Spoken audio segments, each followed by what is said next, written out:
ನೋಡಿ, ಒಂದು ಸುದ್ದಿ ಇದೆ. ಮಾಜಿ ಸಚಿವ ಮತ್ತು ಹಾಲಿ ಸಂಸದರೊಬ್ಬರ ಪತ್ನಿಗೆ ಡಿಜಿಟಲ್ ಅರೆಸ್ಟ್ ಮಾಡಿರುವಂತಹ ಸುದ್ದಿ.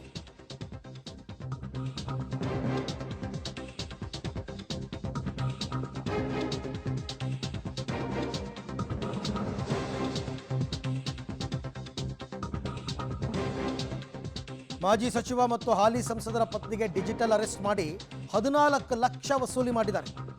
ನಟೋರಿಯಸ್ ಸೈಬರ್ ವಂಚಕರಿಂದ ಸಂಸದರ ಪತ್ನಿಗೆ ಪಂಗನಾಮ ಹಾಕಿರುವಂತಹ ಕಥೆ ಇದು.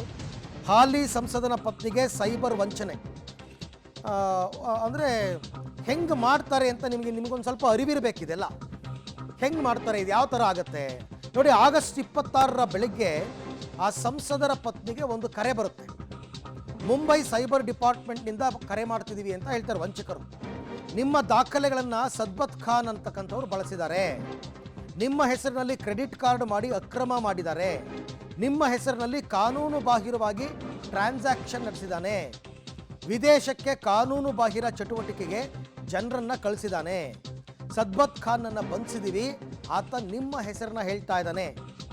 ಆರೋಪಿ ಹೇಳಿಕೆಯಲ್ಲಿ ನಿಮ್ಮ ಹೆಸರಿನ ದಾಖಲೆಗಳಿವೆ ಅಂತ ಪಾಪ ವಂಚಕರು ಫೋನ್ ಮಾಡಿ ಆ MP ಹೆಂಡತಿ ಹೇಳ್ತಾರೆ. ಅವ್ರಿಗೇನಾಗಬೇಕು, ಟೆನ್ಷನ್ ಆಗಿಬಿಡುತ್ತೆ. ಯಾಕೆಂದರೆ ಕಾಲ್ ಬಂದಿರೋದು ಮುಂಬೈ ಸೈಬರ್ ಡಿಪಾರ್ಟ್ಮೆಂಟ್ನಿಂದ ಅಂದಾಗ ಅವರು ಒಂದು ಕ್ಷಣ ನಂಬಿಡ್ತಾರೆ.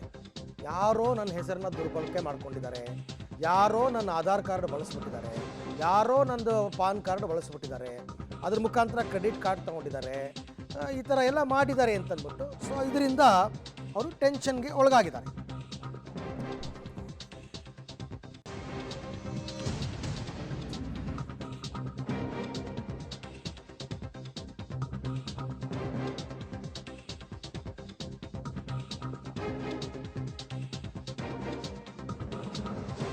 ಮತ್ತಷ್ಟು ಮಾಹಿತಿ ನನ್ನ ಕೊಲೀಗ್ ನರಸಿಂಹಮೂರ್ತಿ ಅವರಿಂದ ಪಡಿತಾ ಹೋಗೋಣ. ಮೂರ್ತಿ, ಆಯಿತು, ಇವಾಗ ಸೈಬರ್ ಡಿಪಾರ್ಟ್ಮೆಂಟ್ನಿಂದ ಕರೆ ಅಂತ ವಂಚಕರು ಫೋನ್ ಮಾಡ್ತಾರೆ, ಸಂಸದರ ಪತ್ನಿಗೆ ಎಲ್ಲ ಹೇಳ್ತಾರೆ.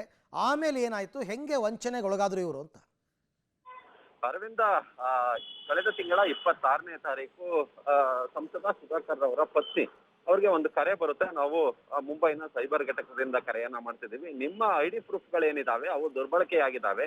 ಸದ್ಬತ್ ಖಾನ್ ಅನ್ನೋನು ನಿಮ್ಮ ID ಕಾರ್ಡ್ ಅನ್ನ ದುರ್ಬಳಕೆ ಮಾಡಿಕೊಂಡು ಅಕ್ರಮ ಚಟುವಟಿಕೆಗಳಲ್ಲಿ ಭಾಗಿಯಾಗಿದ್ದಾನೆ. ಇದೀಗ ಆತನನ್ನ ನಾವು ಅರೆಸ್ಟ್ ಮಾಡಲಾಗಿದೆ. ಆತನ ಸ್ಟೇಟ್ಮೆಂಟ್ ನಲ್ಲಿ ತಮ್ಮ ಹೆಸರನ್ನ ತಂದಿದ್ದಾನೆ. ಹೀಗಾಗಿ ನಾವು ನಿಮ್ಮನ್ನ ಇನ್ವೆಸ್ಟಿಗೇಷನ್ ಮಾಡಬೇಕು, ಹೀಗಾಗಿ ವಿಡಿಯೋ ಕಾಲ್ ಅನ್ನ ಅಟೆಂಡ್ ಮಾಡಿ ಅನ್ನೋ ಮಟ್ಟಿಗೆ ವಿಡಿಯೋ ಕಾಲ್ ಅನ್ನ ಮಾಡ್ತಾರೆ. ಈ ಸಂಸದರ ಪತ್ನಿ ಡಾಕ್ಟರ್ ಪ್ರೀತಿ ಏನಿದ್ದಾರೆ, ಅವ್ರಿಗೆ ಇರಬಹುದೇನೋ ಅನ್ನೋ ಮಟ್ಟಿಗೆ ವಿಡಿಯೋ ಕಾಲ್ ಅನ್ನ ಮಾಡ್ತಾರೆ. ಆ ಸಂದರ್ಭದಲ್ಲಿ ಅವ್ರನ್ನ ಹೌಸ್ ಅರೆಸ್ಟ್ ಮಾಡುವ ಕೆಲಸವನ್ನ ಮಾಡ್ತಾರೆ. ನಿಮ್ಮನ್ನ ಅರೆಸ್ಟ್ ಮಾಡಿದೀವಿ, ಮನೆ ಬಿಟ್ಟು ಎಲ್ಲೂ ಹೋಗ್ಬಾರ್ದು, ಈ ಮಟ್ಟಿಗೆ ಹೆದರಿಸುವ ಕೆಲಸವನ್ನ ಮಾಡ್ತಾರೆ. ಮತ್ತೆ ಈಗ ತಮ್ಮ ಒಂದಷ್ಟು ಹಣವನ್ನ ಹಾಕ್ಬೇಕು, ಅದಾದ RBI ನಿಯಮಗಳ ಪ್ರಕಾರ ಒಂದು 10 ನಿಮಿಷದಲ್ಲಿ ಅದು ನಿಮ್ಮ ಅಕೌಂಟ್ಗೆ ವಾಪಸ್ ಬರುತ್ತೆ. ಯಾಕಂತ ಹೇಳಿದ್ರೆ ಇದು ಪರಿಶೀಲನೆಗೋಸ್ಕರ ನಾವು ಕೇಳ್ತಿದೀವಿ ಅನ್ನೋ ಮಟ್ಟಿಗೆ ಹೇಳ್ತಾರೆ. ಹೀಗಾಗಿ ಸಂಸದರ ಪತ್ನಿ ಸುಮಾರು 14 ಲಕ್ಷ ಹಣ ಏನಿದೆ ಅದನ್ನ RTGS ಅನ್ನ ಮಾಡುವ ಕೆಲಸವನ್ನ ಕೂಡ ಮಾಡ್ತಾರೆ. ಅದಾದ ಬಳಿಕ ಇವ್ರಿಗೆ ಅರಿವು ಬರೋದು, ಹೌದು ಸೈಬರ್ ವಂಚನೆಗೆ ಒಳಗಾಗಿದ್ದೀನಿ ಅಂತ ಹೇಳಿ. ಹೀಗಾಗಿ ವೆಸ್ಟ್ ಸೆನ್ ಠಾಣೆಯಲ್ಲಿ ಒಂದು FIR ಅನ್ನ ದಾಖಲು ಮಾಡ್ತಾರೆ. FIR ದಾಖಲು ಬಳಿಕ ಇದೀಗ ಅಮೌಂಟ್ ಅನ್ನ ಫ್ರೀಸ್ ಮಾಡಲಾಗಿದೆ ಅನ್ನೋ ಮಾಹಿತಿಗಳು ಕೇಳ್ಬರ್ತಿದೆ. FIR ಆಧಾರದ ಮೇಲೆ ಇದೀಗ ಸೈಬರ್ ಚೋರರು ಯಾರಿದ್ದಾರೆ ಅವ್ರನ್ನ ಪತ್ತೆ ಮಾಡುವ ಕೆಲಸವನ್ನ ಮಾಡಲಾಗ್ತಿದೆ. ಇವೆಲ್ಲವೂ ಕೂಡ ನಾನಾ ರೀತಿಯಾದಂತಹ ಸೈಬರ್ ವಂಚನೆಯ ವಿಧಗಳು. ಈ ಹಿಂದೆ ಹಲವಾರು ಬಾರಿ ಇದೇ ರೀತಿಯಾಗಿ ಹೌಸ್ ಅರೆಸ್ಟ್ ಅನ್ನ ಮಾಡಿ, ಡಿಜಿಟಲ್ ಅರೆಸ್ಟ್ ಅನ್ನ ಮಾಡಿ ಸಾಕಷ್ಟು ಹಣ ಕಿತ್ತಿರುವಂತಹ ಉದಾಹರಣೆಗಳಿದಾವೆ. ಇದು ಕೂಡ ಅದರ ಒಂದು ಭಾಗವಾಗಿದೆ. ರೈಟ್ ಮೂರ್ತಿ, ಥ್ಯಾಂಕ್ ಯು ತಮ್ಮ ಎಲ್ಲ ಮಾಹಿತಿಗಾಗಿ, ಧನ್ಯವಾದ. ಸೊ ಯಾವ್ಯಾವ ರೀತಿ ಮೋಸ ಹೋಗ್ತಾರೆ ಅನ್ನೋದನ್ನು ಅರ್ಥ ಮಾಡ್ಕೊಳ್ಳಿ. ಯಾರೋ ಫೋನ್ ಮಾಡಿದ್ರು ಅಂದ ತಕ್ಷಣ ದುಡ್ಡು ಹಾಕಿ ಅಂದ ತಕ್ಷಣ ಹಾಕಕ್ಕೆ ಹೋಗಬೇಡಿ. ಸ್ವಲ್ಪ ಹಿಂದೆ ಮುಂದೆ ಯೋಚನೆ ಮಾಡಿ. ತುಂಬ ಜನ ಈ ರೀತಿ ದುಡ್ಡನ್ನು ಕಳ್ಕೊತಾ ಇದ್ದಾರೆ.